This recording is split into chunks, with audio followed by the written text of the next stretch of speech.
Hello everyone and welcome back to another episode of How Beginner Friendly Is, where I try out a brand new killer for the very first time, starting all the way from scratch. How challenging are they to master as a new player? How do they play when you don't have access to all the perks and add-ons? And most importantly, how fun are they to play? That's what we will try to find out in this series. But before we get into today's episode, let's go over the premises of this series one more time. Number 1. For the first 3 perk slots unlocked, I'm only going to use the killer's original perks. Number 2. For the last perk slot unlocked, I will only use perks that are universal to every killer. That means perks I have previously unlocked from, let's say, the shrine, is not usable in this context. Number 3. I'm starting at basically 0 blood points to get the most authentic experience. That means for the first match I will be starting with only 1 perk and absolutely no add-ons at all. Number 4. I will play a total of 10 matches with every killer.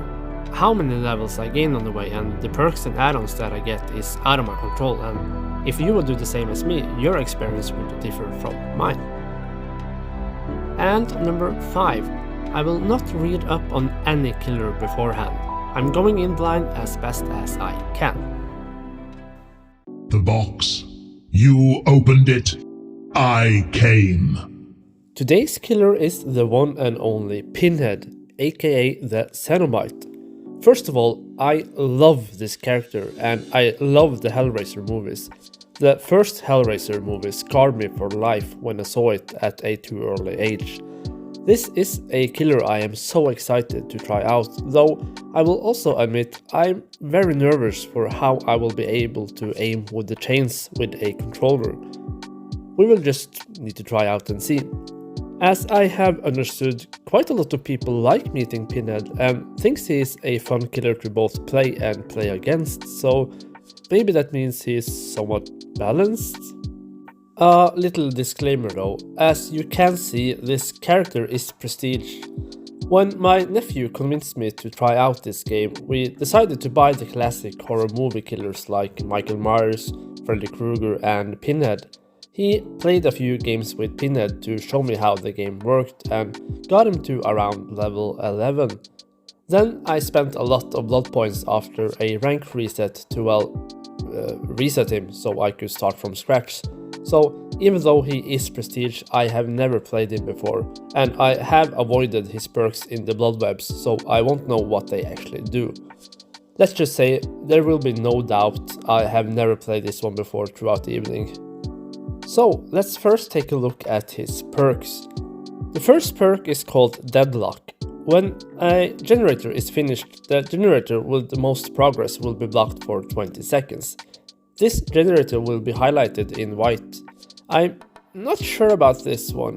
It's probably okay to get a sense of where to go next if you don't know where the survivors are, but then again, this is probably a perk that is best combined with other gen suppression perks. The second perk is a Hex perk, Hex Plaything. When you hook a survivor, they are cursed with this hex, and they become oblivious until the hex totem is destroyed. The twist though, for the first 90 seconds, only the owner of the hex totem can cleanse it. You can have up to 4 hex totems active at the same time if you hook every survivor and they don't cleanse the totems. A survivor can only be cursed once per game. To be honest, I like the sound of this one. This one will be actually really fun to try out. The third perk is a Scorch Hook Gifts of Pain. As always, there will be 4 Scorch Hooks spawn on the map. If a survivor is hooked on one of these, they will be afflicted with the hemorrhage and mangle status effect when unhooked until fully healed. The first time they are healed, they also have a 7% penalty to healing and repairing until they are injured again. I don't know what to feel about this one. I can't really see anyone using this perk when you have so many other perks to choose from. I don't get it. As for his power, well, as usual, there is quite some reading. His power is called Summons of Pain. By pressing the power button, you open a gateway which you can place in front of you, and by releasing the button, you now control this chain. You can aim this towards a survivor to hook them with the chains, which slows them down. You also have your little box with you into every match. The Lament configuration, which I don't know how to pronounce, but I'll just give it a shot, will spawn somewhere on the map. You can't see the box yourself, but the survivors can. There will be a countdown to when the chain hunt will be active, in which case the survivors will be attacked by continuous chains until they solve the box.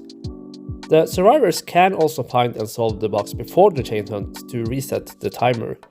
You will get a notification when someone is trying to solve the box, and you can choose to teleport to that location if you want to.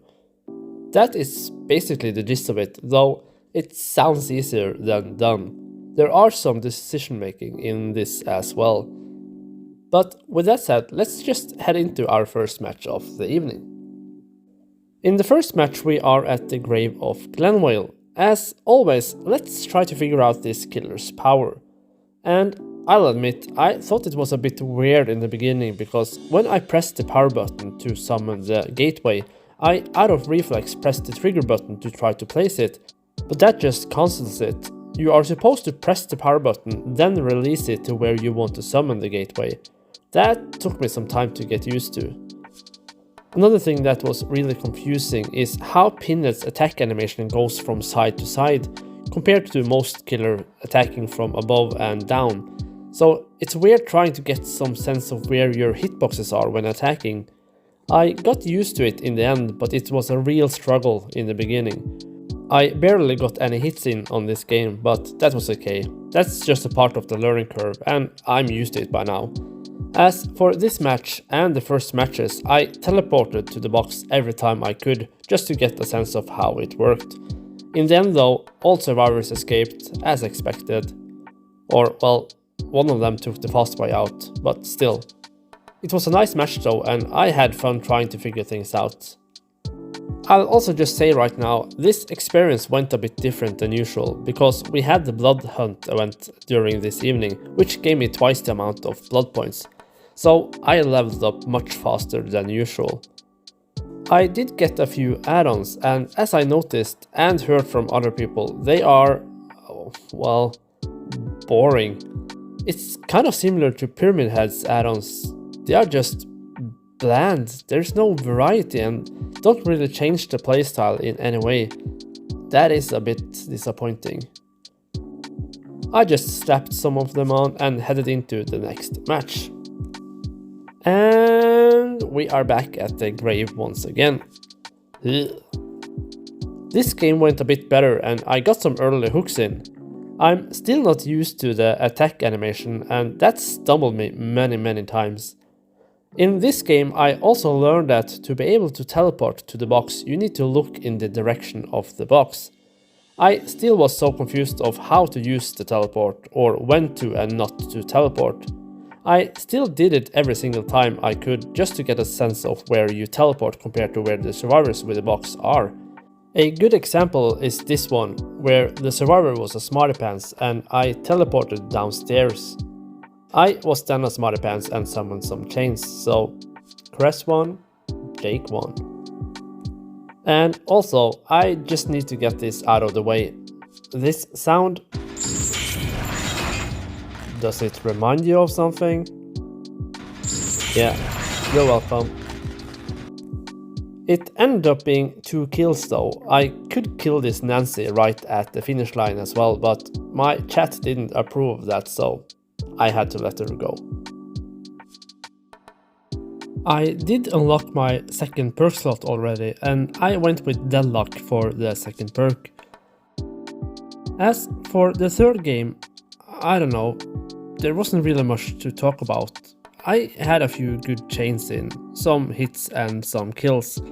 I got 2 kills, but the last survivors was so fluffy and cute I couldn't kill them.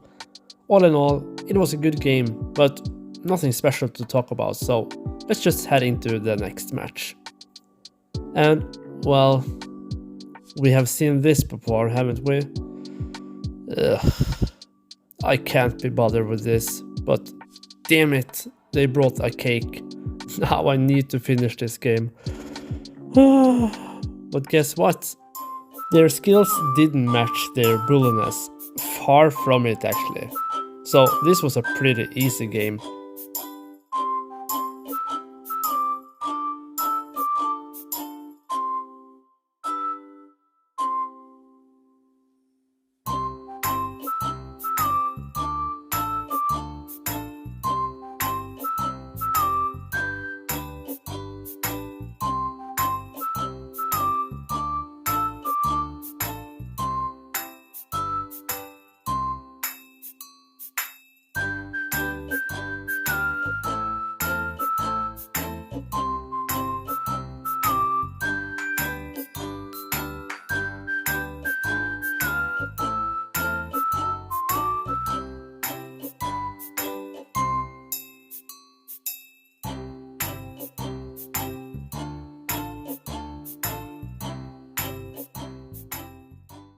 And I let the two other survivors go because, well, they were the only ones doing something productive in this match, and they shouldn't be punished for being teamed up with these two survivors. I already unlocked my third perk slot, so without any real choice, I went with Gifts of Pain on this one. And for the fifth game we are at Ormond, and truth be told, there is not much to say about this game either. I did get a good tip though at this point in the evening. It is probably often better to try and interrupt the player with the box rather than teleporting to it, which will make them finish the box and the timer is reset. So from now on I would try, when I could, to interrupt the opening of the box and kill the survivor instead. This was a good match though, and it ended up being my first 4K of the evening. Nice. And after that game we already have unlocked our last perk slot. Damn, that was fast. Usually I don't do that until the final game of the evening. I had two choices right now, Spies from the Shadows or Fearmonger. I like Fearmonger though, so I went with that one. For the sixth game we are at Springwood, a map I'm not a huge fan of. I went into this thinking this would be horrible, and it wasn't. It was actually not bad at all. I didn't really learn anything new and there was not much to talk about, but it was a nice and balanced match, and in the end it ended up being a 4K. Whew, not bad. The seventh game we went to the game. Ouch. God damn. Fluff my life. Okay, let's try to make the best out of it. But it was a rough match, I won't lie. We went down to 1 gen left and 4 survivors still standing. Of one of them I hadn't even hooked once. But I got back into the game and I got 3 kills. The last survivor literally escaped death by a few inches. Good job, survivor. The 8th game took us to Croydon Pren Asylum, and I just throw it out there. This game was so rough. So I will give it to this Steve. This Steve was a Chad this game.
He was not human at all. He was a god king. And in the game, he made sure everyone escaped. Good job, team. Really good job. The next match took us back to the game, just because the game likes us this much. But again, this match went quite well. It seemed like 2 or maybe 3 of the survivors was just messing around, trying to bully or whatnot. I didn't really get it. But once again, Steve was the true Chad of this match, the king of gods. He was the only one doing the box, and I wouldn't be surprised if he was the only one doing the gens as well. So yeah, he deserved the escape for sure. Steve, you are the man, and don't let anyone tell you anything else. The last game took us to Macmillan Estate, which I find to be a really survivor-friendly map, at least this map tile, because it has so many jungle gyms that survivors can loop for ages. But to make it short, this game went well. I killed 3 of them, but this Kate was so cute I couldn't kill her. So she got to escape through the hatch.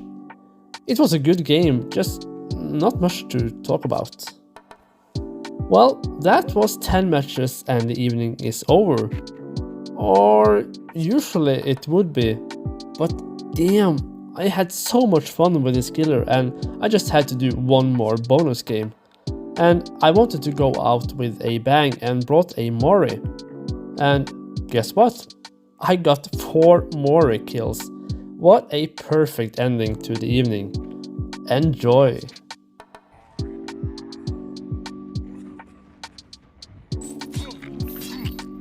Yes! Yes! Yes! Bye-bye! Killing them one by one.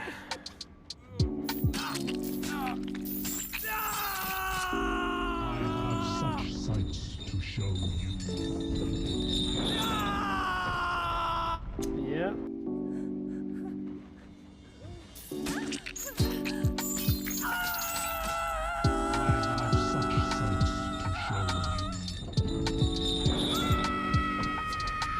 He placed himself nicely right there. Good boy. Good Yoshi.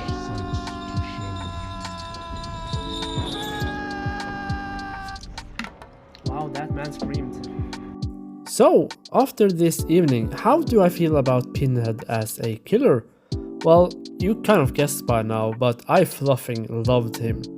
Even though his add-ons lack variety, his power is so cool and you can use it as you please. You have the passive chain hunt going at all times, which puts pressure on the survivors. You have the gateways to slow down survivors, and you have the ability to teleport to a survivor with the box. All in all, he was really fun to play. But the question, as always, is how beginner friendly is Pinhead?